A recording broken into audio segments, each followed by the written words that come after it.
This is Max and Mia podcast. Hello, everyone, and welcome back to Max and Mia. I'm Max. And I'm Mia. Thanks so much for joining us today. We're really excited to have you here with us. We truly are. You know, we love seeing how our community grows every week. It's amazing to see so many of you working hard to improve your English. That's right. And today we have something really useful for you. We're going to talk about everyday conversations, but at an intermediate level. These are the kinds of chats you might have with friends, at work, or even with neighbors. Exactly. Sometimes people think that intermediate English is just about grammar rules or big vocabulary words, but it's really about having natural, flowing conversations about regular topics. And remember, learning English is a daily journey. Some days feel easier than others, and that's totally normal. Every conversation you have, every word you learn, it all adds up. Absolutely. Don't worry if you don't understand everything right away. Even native speakers learn new things every day. The most important thing is to stay curious and enjoy the ride. So grab your favorite drink, get comfortable, and let's dive into today's episode together. Vocabulary preview. All right, today we have 3 fantastic words that you'll definitely hear in everyday conversations. Mia, why don't you start us off? Sure. My first word is hectic. This word means very busy or full of activity, usually in a stressful way. For example, my morning was so hectic. I had 3 meetings, answered dozens of emails, and barely had time for lunch. Great choice, Mia. Yes, hectic is really useful. I'd say it's when your schedule is completely crazy and you feel like you're running from one thing to another. Here's my example. Traffic was absolutely hectic during rush hour. It took me 2 hours to get home instead of the usual 30 minutes. Exactly. Now, Max, what's your word? My word is coincidence. This means when 2 things happen at the same time by chance, not because they were intended. For example, what a coincidence. I was just thinking about calling you when your message arrived. Oh, I love that word. It's like when something unexpected connects in a surprising way. Here's another example. It was such a coincidence running into my old teacher at the coffee shop. I hadn't seen her in 5 years. Perfect. And our final word today? The last word is overwhelmed. This means feeling like you have too much to handle or deal with. For example, I felt completely overwhelmed on my first day at the new job. There was so much information to learn. That's such an important word. Overwhelmed is when you feel like everything is just too much at once. My example would be, she was overwhelmed by all the birthday wishes and gifts. She never expected so many friends to remember. Wonderful. So we have hectic, coincidence, and overwhelmed. These words will definitely come in handy during our conversation today. All right, everyone. Here's our first conversation. Listen carefully for those vocabulary words we just learned. Oh my goodness, David, you look exhausted. How's your week going? Honestly, Sarah, it's been incredibly hectic. I've had back-to-back meetings since Monday, and I still have 3 reports to finish before Friday. That sounds overwhelming. I totally understand, though. My schedule has been just as crazy. Actually, speaking of busy weeks, did you hear what happened to Jennifer from accounting? No, what happened? Is everything okay? Well, it's quite a story, actually. So, you know how she's been stressing about finding a new apartment, right? She's been searching for months with no luck. Yeah, she mentioned that. The rental market is tough right now. Exactly. So yesterday, she was having lunch at that new cafe downtown, you know, the one near the train station, and she was feeling completely overwhelmed about the whole apartment situation. I can imagine. Moving is stressful enough without the added difficulty of finding a decent home. Right? So she's sitting there looking as stressed as we do right now when this woman at the next table overhears her conversation with her mom about the apartment hunt. Oh, this sounds like it's going somewhere interesting. It gets better. The woman turns around and says, "Excuse me, I couldn't help but overhear. Are you looking for a one-bedroom apartment?" Jennifer was a bit surprised, but said yes. That's quite forward of a stranger, but I suppose sometimes you have to take chances. Exactly my thought. So it turns out this woman is moving abroad for work next month, and she has this beautiful apartment that she needs someone to take over the lease for. No way. What a coincidence. I know, right? It gets even better, though. The apartment is literally 2 blocks from Jennifer's office, has a balcony, and the rent is within her budget. That's amazing. Sometimes the universe just works in mysterious ways, doesn't it? That's exactly what Jennifer said. She told me she couldn't believe how everything just fell into the right moment. After months of hectic apartment hunting and feeling overwhelmed by all the rejections, this just happened out of nowhere. Did she take it? Of course. She's moving in next weekend. She called her mom right there in the cafe to share the good news. The woman she met, Lisa, I think her name was, even offered to leave some furniture behind. That's incredible. It's like all her stress and worry just melted away in one conversation. Exactly. And you know what the funniest detail is? Jennifer almost didn't go to that cafe. She usually brings lunch from home, but she forgot it yesterday morning because her week has been so hectic. So if she hadn't forgotten her lunch, she never would have met Lisa and she'd still be apartment hunting. Right. It's funny how life works sometimes. One small change in routine can lead to such a big difference. That really sets things in a new light. Maybe our hectic weeks aren't all bad if they can lead to unexpected opportunities. That's a great way to look at it. Speaking of which, how are you handling all those reports? Do you need any help? Actually, that's really kind of you to offer. I think I can manage, but it might be worth staying a bit late tonight to get ahead of things. Well, if you change your mind, just let me know. Sometimes a fresh set of eyes can make all the difference when you're feeling overwhelmed. I value that, Sarah. You know what? Hearing Jennifer's story actually makes me feel a bit better about this crazy week. Really? How so? Well, maybe something good will come out of all this chaos. Maybe I'll meet an important client or learn something new or who knows what else. Now that's the attitude I like to hear. You never know what coincidence might be waiting around the corner. Exactly. Thanks for sharing that story, Sarah. I needed that outlook today. Anytime.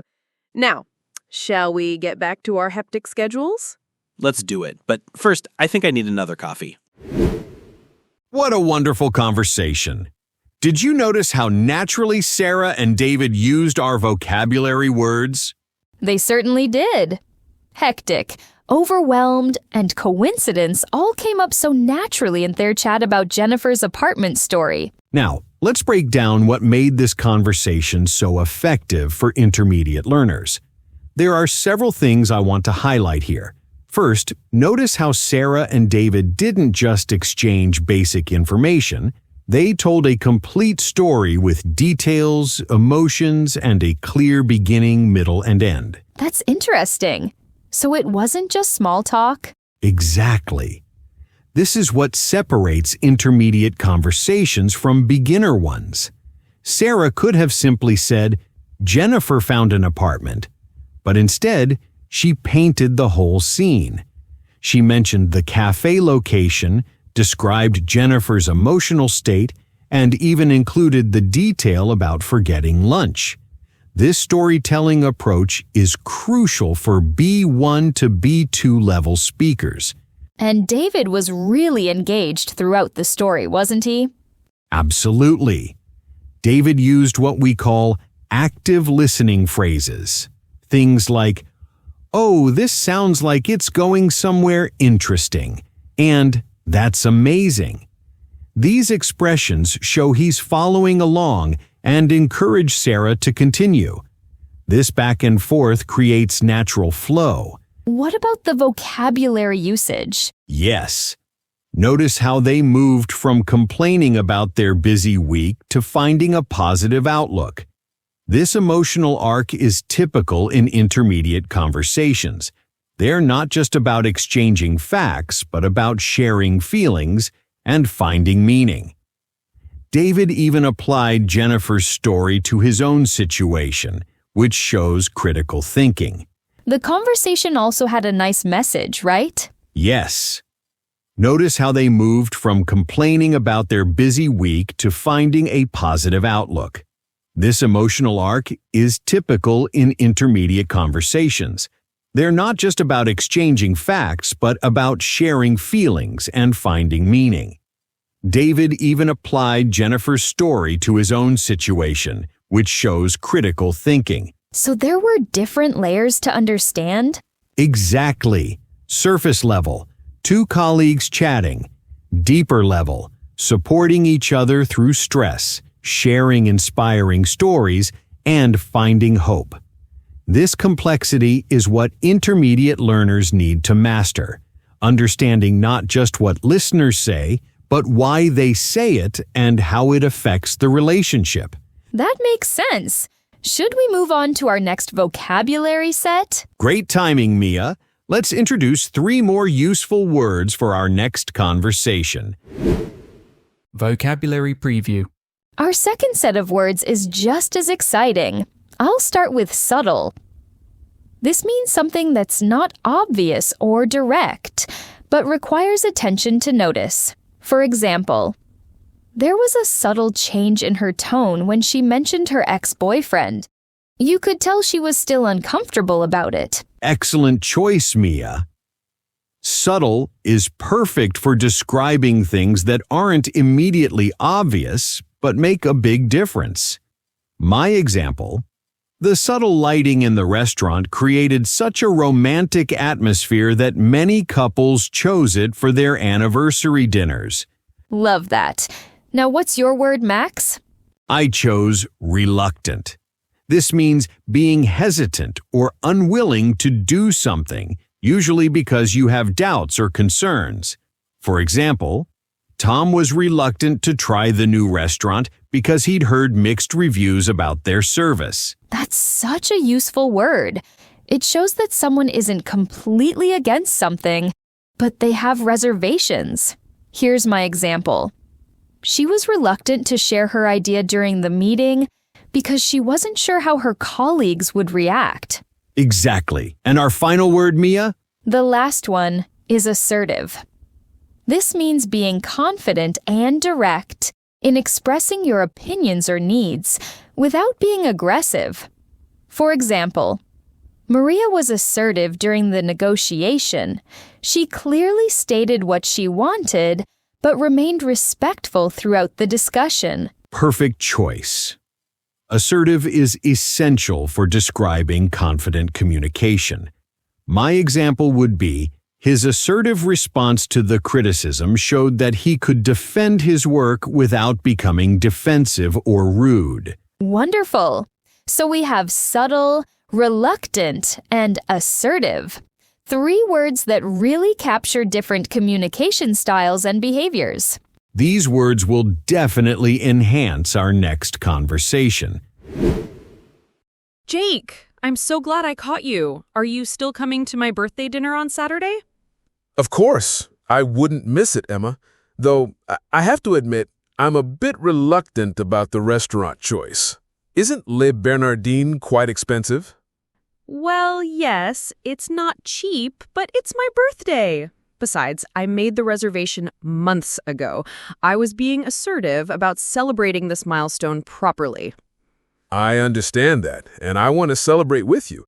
It's just that money's been tight lately. Can I be honest about something? Always. What's on your mind? I've been reluctant to mention this, but I recently took a pay cut at work. The company's restructuring, and I had to choose between that or losing my job entirely. Oh, Jake, I had no idea. You've been so subtle about it. I mean, you haven't changed your lifestyle or complained about anything. I didn't want to make it everyone else's concern. But now I'm worried about spending $200 on dinner when I'm trying to save every cent. I completely understand. Actually, there's something subtle I noticed about your behavior lately. You've been declining invitations more often, and now it makes sense. You noticed that? I thought I was being discreet about it. You were, but I know you well. When someone usually says yes to everything and suddenly becomes reluctant about social events, there's usually a reason. That's very observant of you. I've been struggling with how to handle this situation. I don't want to be that friend who always has money troubles, but I also can't afford to live like I used to. Jake, you should have been more assertive about telling me. I would never want you to feel uncomfortable about money, especially for my birthday. I know, but it's hard to admit when you're going through financial difficulties. There's something subtle but real about the shame that comes with it. I get that, but you're one of my closest friends. Listen, what if we change the plan? I could be assertive with the restaurant and move the reservation to next month when things might be better for you. No, Emma. I don't want to ruin your birthday plans. Everyone's probably looking forward to Les Bernardines. Actually, can I tell you something? I've been a bit reluctant about that restaurant, too. The atmosphere is quite formal, and I was worried it might feel too stiff for a birthday celebration. Really? You seemed so excited about it when you first mentioned it. I was being assertive about making a reservation somewhere fancy, but honestly, I think I prefer more relaxed environments. There's something subtle about intimate gatherings that gets lost in overly formal settings. So what are you thinking? What if we have a dinner at my apartment instead? I could cook, we could invite everyone over, and it would be much more personal and relaxed. That sounds wonderful, but I don't want you cooking for your own birthday. That doesn't seem right. Actually, I love cooking, and there's something subtle but meaningful about sharing a home-cooked meal with friends. It feels more genuine than a restaurant. If you're sure about this, I'd love to help. I could bring appetizers or dessert. I'm actually quite good at making tiramisu. Perfect. And Jake, I want you to be more assertive about these things in the future. Money situations are temporary, but friendships shouldn't suffer because of them. You're absolutely right. I was being too subtle about my struggles instead of just being direct. I should trust that real friends will understand and adapt. Exactly.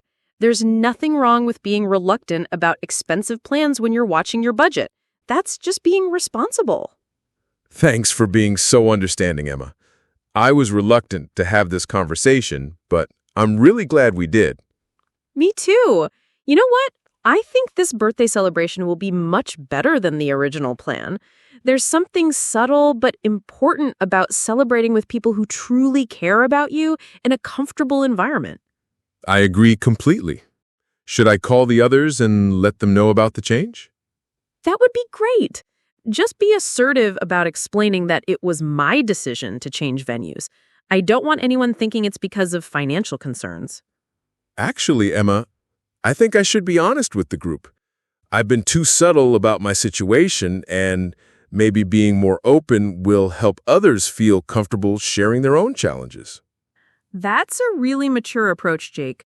I think you'll find that most people have been reluctant to discuss money matters too, but everyone will appreciate your honesty. You're probably right. Sometimes being assertive about difficult topics actually brings people closer together. Absolutely. Now, should we start planning the menu? I'm thinking something Italian since you're bringing tiramisu. Sounds perfect. This is going to be the best birthday celebration ever. What an authentic conversation. You could really hear how naturally our vocabulary words flowed throughout their discussion. Yes. They used reluctant, subtle, and assertive in such realistic ways while solving a real friendship challenge.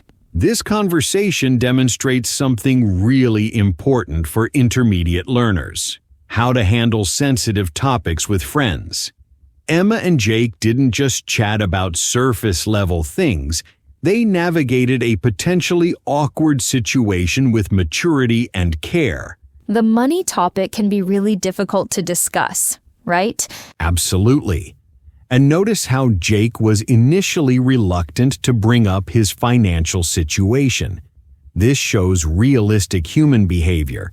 We often avoid uncomfortable conversations even with close friends. But Emma picked up on subtle cues that something was different about Jake's behavior patterns. Emma seemed really understanding throughout the whole conversation. She did. And that's because she demonstrated excellent listening skills. When Jake finally opened up, Emma didn't just say, "okay," and move on. She acknowledged that she had noticed subtle changes in his behavior, which validated his feelings and showed she truly cares about him as a friend. What about the way they solved the restaurant situation? Perfect example of collaborative problem solving. Emma could have been defensive about changing her birthday plans, but instead she was assertive about finding a solution that worked for everyone. She didn't make Jake feel guilty, and she even admitted her own reluctance about the formal restaurant atmosphere. So they both had concerns about the original plan? Exactly. This shows how assumptions can create unnecessary stress. Jake assumed Emma really wanted the fancy restaurant, while Emma was actually having second thoughts too. When they communicated openly, they found a much better solution that suited both of their actual desires. The conversation had a really nice development, didn't it? Yes, it moved from surface-level planning to deeper friendship values. They discussed honesty, financial challenges, and how to maintain relationships during difficult times. This emotional depth is exactly what intermediate learners need to master. Conversations that matter beyond just exchanging information. And that's a wrap for today's episode. We hope you enjoyed these conversations as much as we did. Yes, we talked about real situations, stress, friendship, and how small things can bring surprising changes. Exactly. And remember, learning English isn't just about grammar or long lists of words. It's about using language to connect, express yourself, and grow. And that takes time. Some days feel easier, others a bit slow. But every little step matters. So be proud of yourself for showing up today.